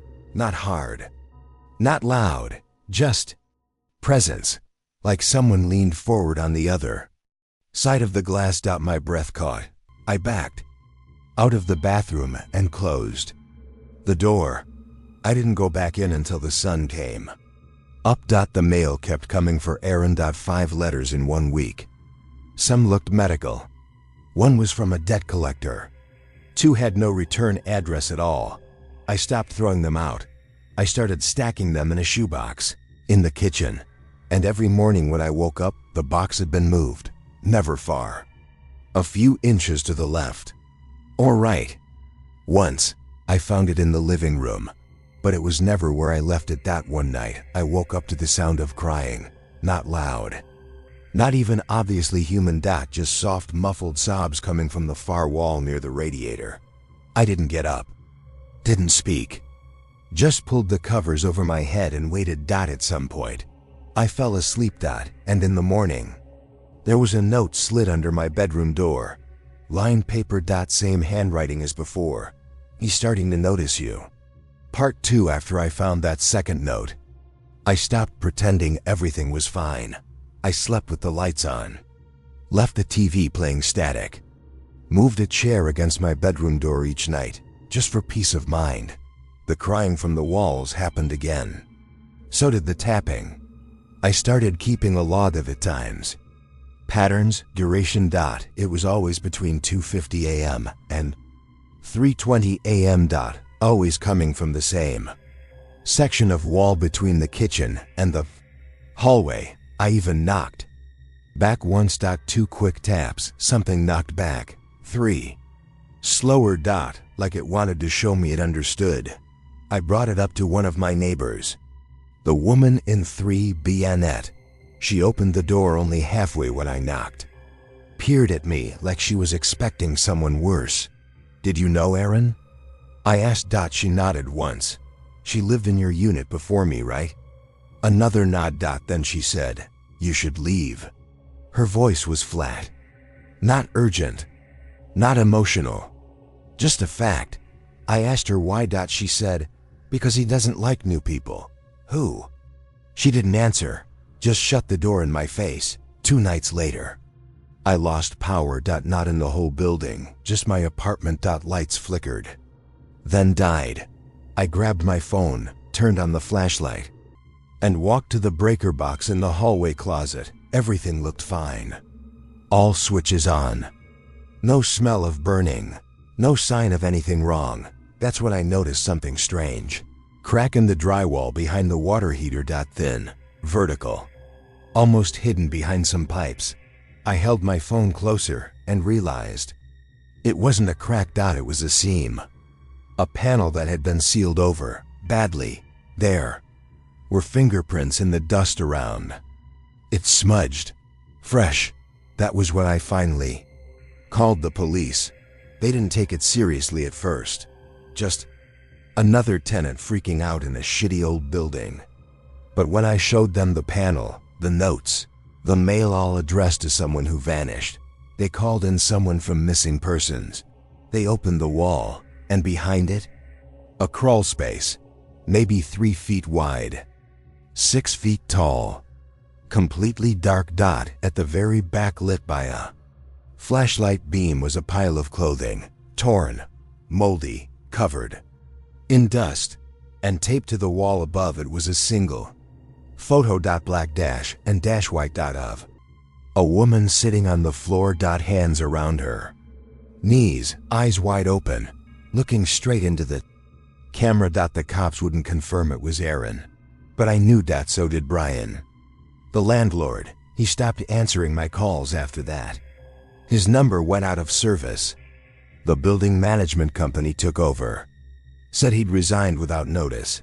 I asked them what would happen to the apartment. They said it was under investigation, but the listing never disappeared. 2 weeks later, it was back on the market. Same rent, same photos. No mention of the crawl space. I moved out the next day. Didn't wait for a refund. Didn't file a complaint. Just packed what I could and drove until my gaslight came on. I've been in a sublet ever since. No knocking, no whispers, no crying. But last night, I checked my mailbox. Mixed in with my junk mail was a letter. No return address. My name written in sharp, frantic pen. Inside, a single sheet of lined paper. He's still looking. Don't get comfortable. I thought it was a sick prank. Someone who found my story online. Maybe even a neighbor. Until I found the photo. Taped to the back of my bathroom mirror. Old. Black dash and dash white. Same crawl space. Same girl. Only this time she wasn't looking at the camera. She was looking past it. At something standing in the dark behind her. That night, I dreamed I was back in the apartment. Only it wasn't empty. The walls were pulsing, like they were breathing, and something was knocking from inside the mirror. When I woke up, I had a scratch down the center of my back. Thin, fresh, bleeding. I've changed my number twice. Burned the photo, moved again. Doesn't matter, every few nights. I hear something scratching the inside of the walls. Different town, different room. Same time, 2:57 a.m. Same rhythm. Same voice I don't want to recognize, whispering my name like a promise.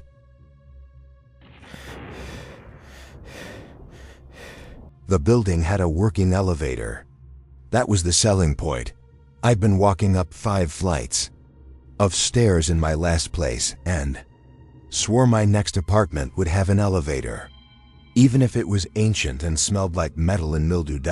So when I found this 1-bedroom on the 6th floor of a pre-war high-rise, cheap rent, move-in ready, elevator included, it felt like a sign.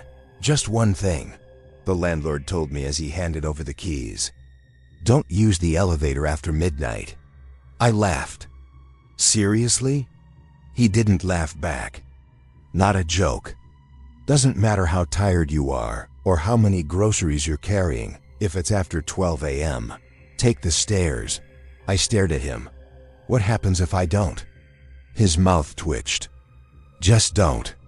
The elevator was old, like I expected. Gated door, faded buttons, groaned every time it stopped. But it worked. And for the first week, nothing weird happened. The building was quiet.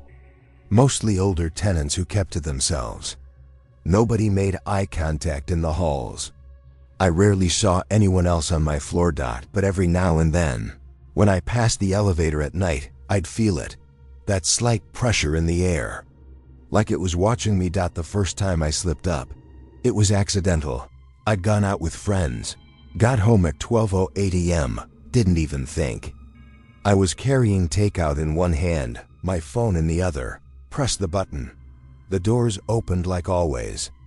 Same groan, same flickering overhead light. I stepped in. Hit, and the second the doors closed, everything changed. The lights flickered, the air got thick, heavy, and then the elevator didn't move. I hit again, nothing. Tried. Still nothing. The floor display above the door blinked.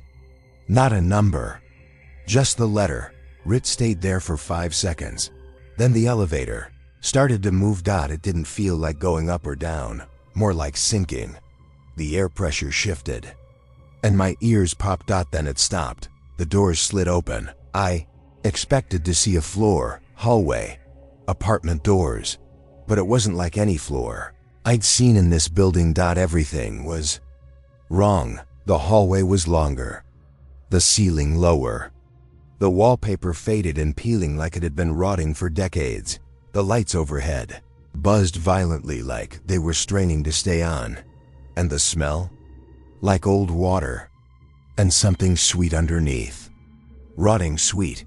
I didn't step out. Not at first. But then I heard something. Down the hallway. Soft footsteps. Bare feet on linoleum. Getting closer. I slammed the door close button. Nothing. Footsteps. Getting faster now. Slapping. A low sound somewhere, between a groan and a growl, echoed from down the hall. The doors were still open. I hit every button on the panel. Close. Even the emergency stop. Finally, the doors began to slide shut just as something turned the corner. I only saw it for half a second. It didn't have a face, just a smooth patch of skin where one should be. Head tilted, mouth slightly open like it had just remembered how to breathe. And then, slam. Doors closed. The elevator rose. When it opened again, I was back on the lobby floor. Same smell. Same lights. Same everything. I stood there for a long time. Then I took the stairs to my unit. I didn't sleep that night. Next morning, I texted the landlord. Me. What's the R floor? Landlord. You use the elevator after midnight. Me. I forgot. I'm sorry. What was that? Landlord. If the elevator ever takes you there again, do not get off. Doesn't matter what you see or hear, do not step out. Then he blocked my number. That should have been enough for me to never touch that elevator again, and for a few weeks. It was, but then the elevator started calling itself. I'd be in my apartment and hear it whir to life. Around 2 or 3 a.m., I'd peek through the peephole and see the numbers light up. R. Then the doors would open. And no one would come out. Just the air would change, heavier, wet. And the hallway light outside my unit would dim for a few seconds, like the building was holding its breath. Then the doors would close. One night, I stayed up late working. Around 1:40 a.m., I heard it again. I looked through the peephole. Elevator already at. Doors open, but this time someone was standing inside. Not moving, facing the corner, wearing my clothes. Same hoodie, same jeans. Same messy hair.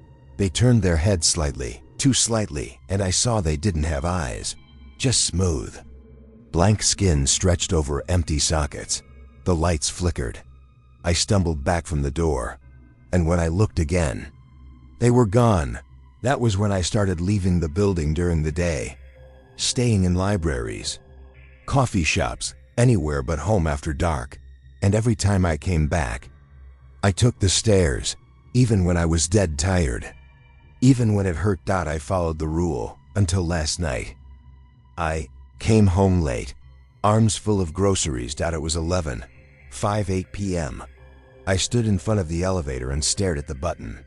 I knew I could make it. Just 2 minutes. So I pressed it. The doors opened. Nothing strange. Normal lighting. Normal sound. I stepped in. It was 11:59 p.m. when I hit. But the moment the doors closed, I knew I'd screwed up, because the panel didn't light up dot, and the display didn't show dot, it showed Ragan. Part 2. The second I saw the R light up, I hit the door open button. Nothing. The panel didn't respond. The elevator groaned and began to descend, not down the building, but away from it. I swear the air got colder. My breath started fogging, like I was standing inside a freezer, and the pressure in my ears.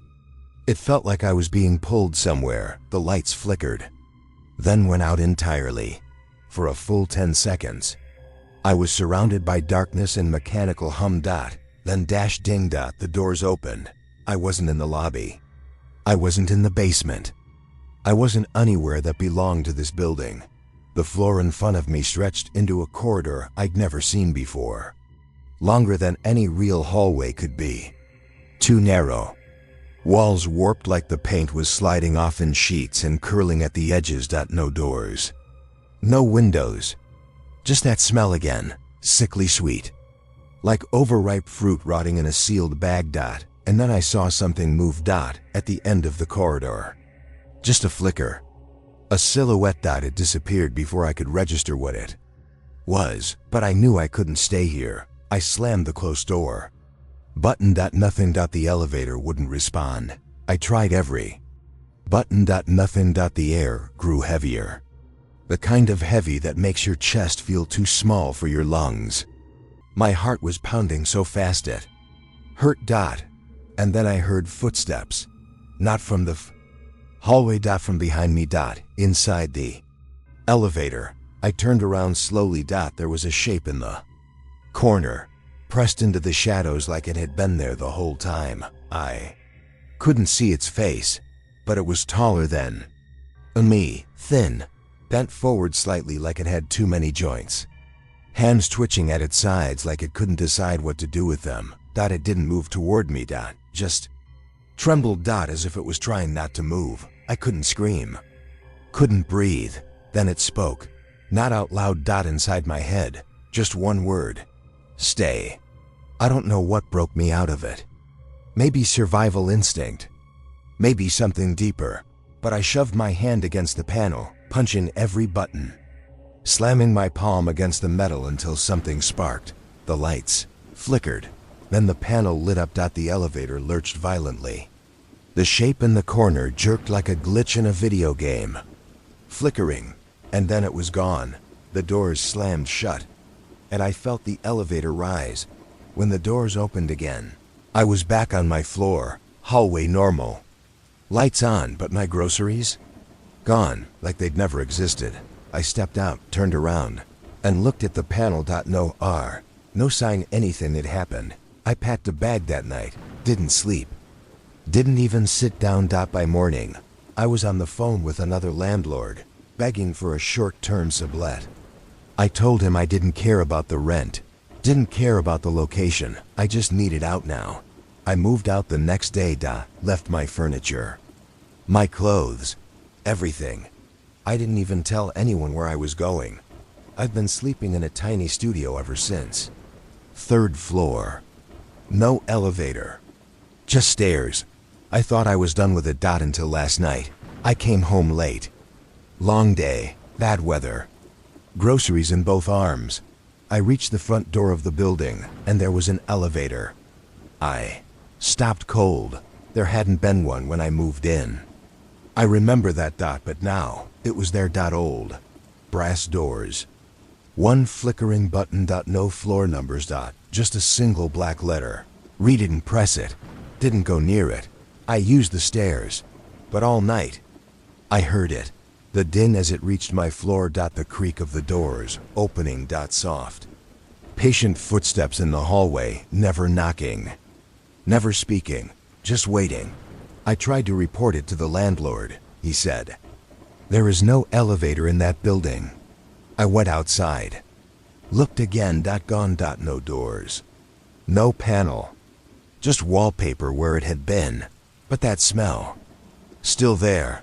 I think it followed me. I don't know how. Maybe when I wrote it the first time. Maybe it marked me. Maybe opening that door, even for a second, was enough. But now, wherever I go, It finds me. Office buildings, hotels, parking garages, elevators that weren't there yesterday. Always the same. Panel. Always the same letter. R. I haven't used one since. No matter how many floors, no matter how far, but I know someday I'll slip out of exhaustion, out of desperation, or maybe because it tricks me, changes how it looks, pretends to be something else. And when I step inside again, there won't be another ride back.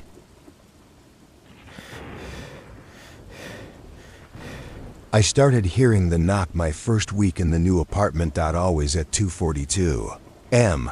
Never louder than the sound of a fingertip on wood. 3 soft taps. Tap. Tap.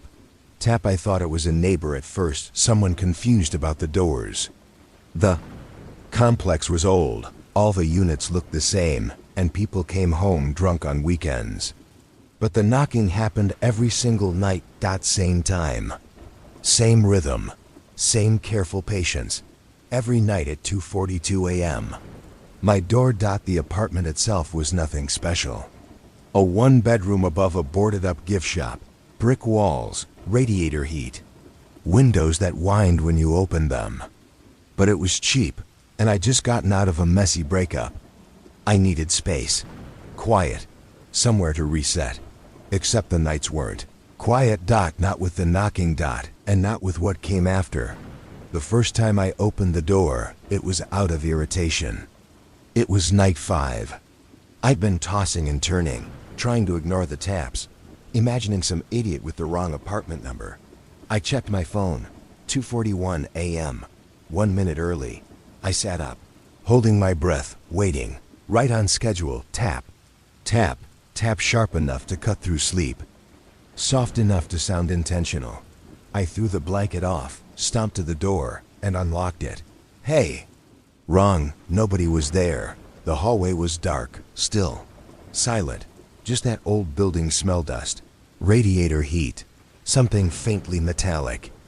I leaned out and looked both ways. No footsteps, no echoes, no doors closing. Just me. And a hallway that felt way too long, as if it stretched deeper than it should have. I went back inside and shut the door. At exactly 2:43 a.m., my hallway floorboard creaked behind me. Once, long and low, like someone putting their full weight on it.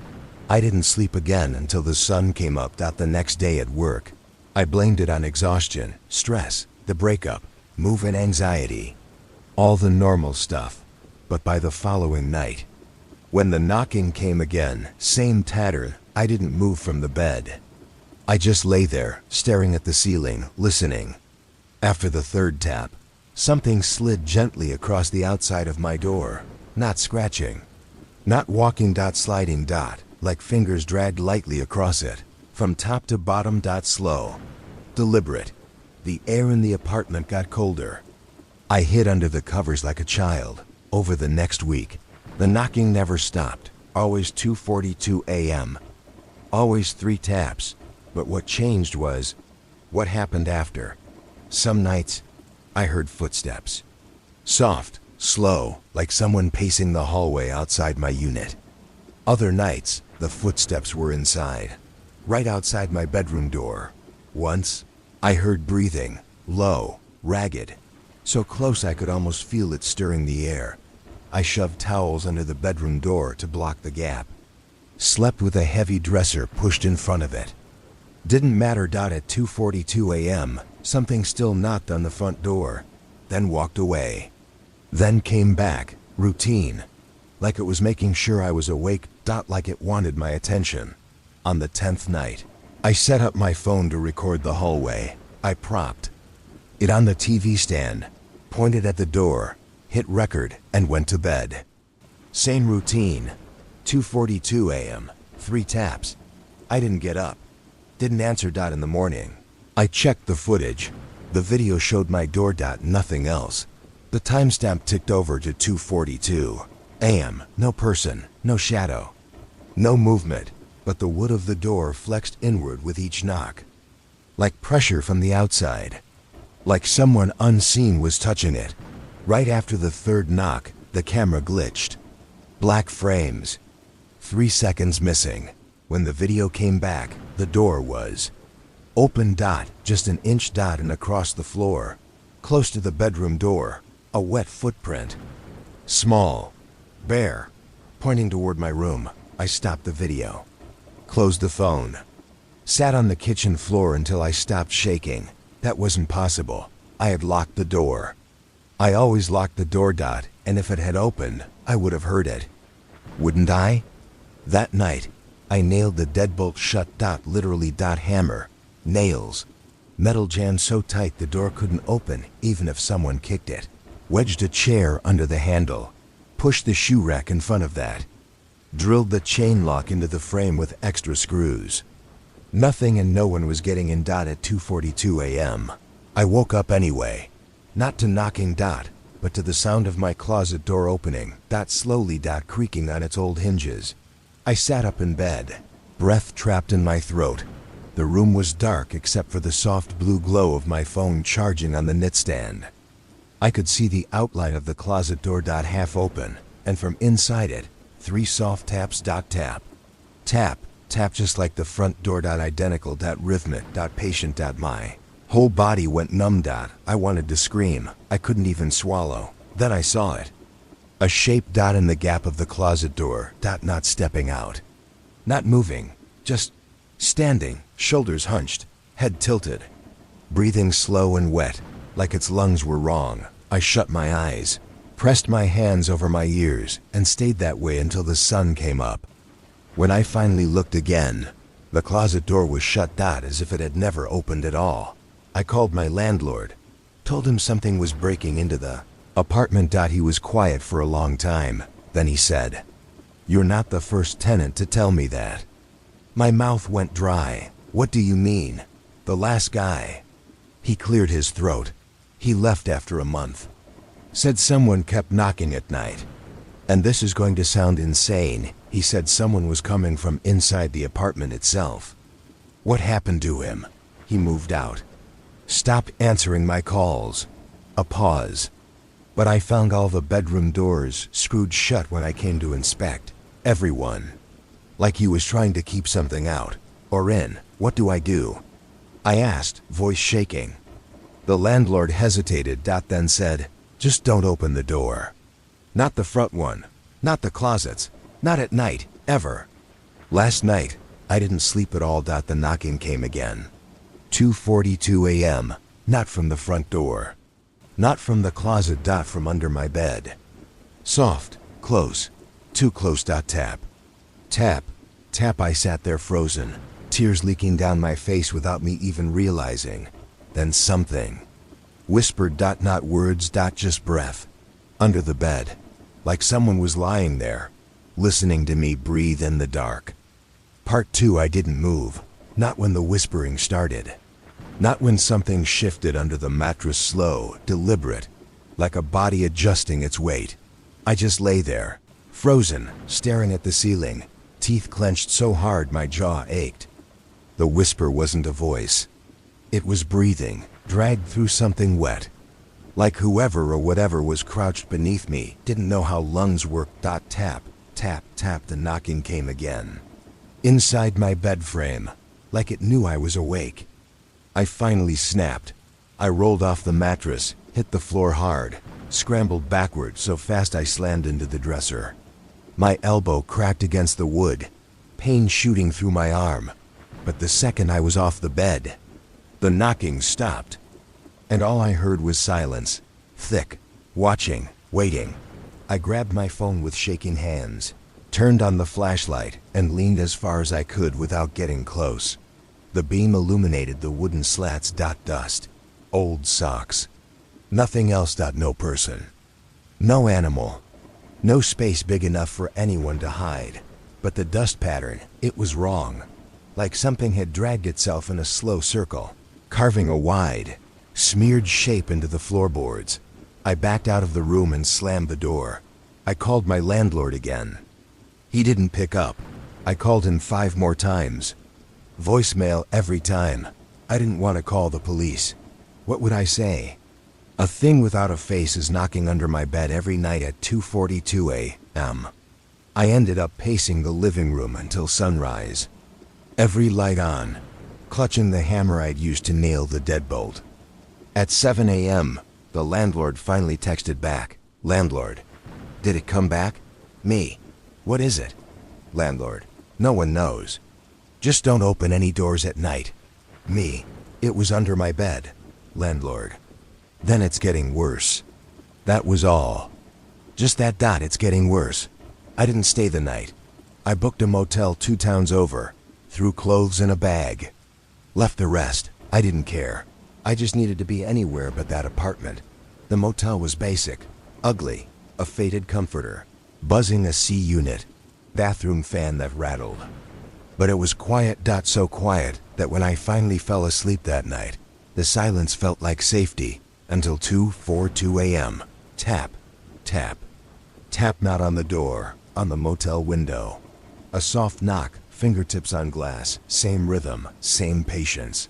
I bolted upright. My heart dropped into my stomach. The curtains were thin.